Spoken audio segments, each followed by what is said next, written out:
সকল রক্তচক্ষুকে উপেক্ষা করুন। যদি কেউ আপনাকে ভয় দেখায় তাহলে আপনার ব্যালট কিন্তু ভয় দেখাতে পারবে না।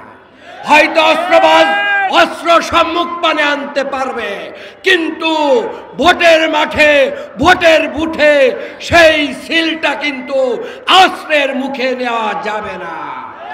বাংলাদেশের মানুষ আগামী দিনে কোনো চাঁদাবাজকে কি ক্ষমতায় দেখতে চায়? বাংলাদেশের মানুষ আগামী দিনে কোনো সন্ত্রাসীকে ক্ষমতায় দেখতে চায়? বাংলাদেশের মানুষ আগামী দিনে কোনো দখলবাজকে ক্ষমতায় দেখতে চায়? চায় না। বাংলাদেশের মানুষ আগামী দিনে কোনো লুটেরাদেরকেও ক্ষমতায় দেখতে চায় না। বাংলাদেশের মানুষ আগামী দিনে দেশপ্রেমিক এবং দুর্নীতিমুক্ত মানুষদেরকে ক্ষমতায় দেখতে চায়।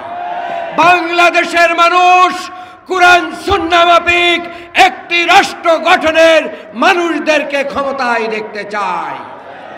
আর সেই রকম একজন নেতা হচ্ছেন এই ঢাকা ৭ আসনের আমাদের সম্মানিত মনোনীত প্রার্থী হাজী ইনায়েতুল্লাহ, যিনি একজন সৎ ব্যবসায়ী, যিনি হাফেজে কোরআন, যিনি ব্যবসায়ীদের নেতা, এবং যিনি আজকেও ইমামতি করে দেখিয়ে দিয়েছেন যারা মসজিদে ইমামতি করতে পারে, জানাজা পড়াতে পারে, ব্যবসায়ী ইমামতি করতে পারে, আগামী দিনে সংসদেও তারা ইমামতি করবে ইনশাআল্লাহ।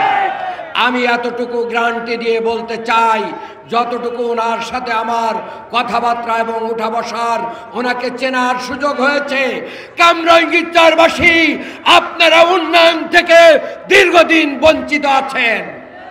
আমরা স্পষ্টভাবে বলে দিতে চাই, যদি হাজী ইনায়েতুল্লাহকে আপনারা নির্বাচিত করতে পারেন তাহলে কামরাঙ্গীরচরবাসীর উন্নয়ন সূচিত হবে ইনশাআল্লাহ।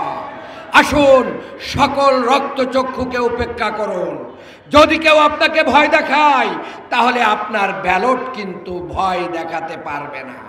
হয়তো অস্ত্র সম্মুখ পানে আনতে পারবে, কিন্তু ভোটের মাঠে ভোটের বুথে সেই সিলটা কিন্তু অস্ত্রের মুখে নেওয়া যাবে না।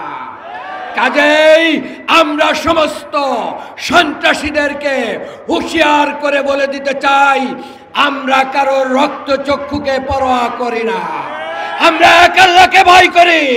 কাজেই বাংলাদেশ জামাত ইসলামী সকল প্রকার চ্যালেঞ্জ মোকাবেলা করে আগামী দিনে এই ব্যবসা বান্ধব, উন্নয়ন বান্ধব, গণতন্ত্র বান্ধব এবং সন্ত্রাস বিমুক্ত, সন্ত্রাসকে ধূলিসাৎ করে একটি নিরাপদ আধুনিক ঢাকা গড়ার অঙ্গীকার করবে ইনশাআল্লাহ।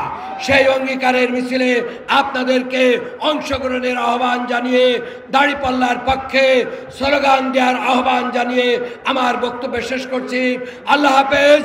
বাংলাদেশ জিন্দাবাদ, বাংলাদেশ জামাত ইসলামী জিন্দাবাদ।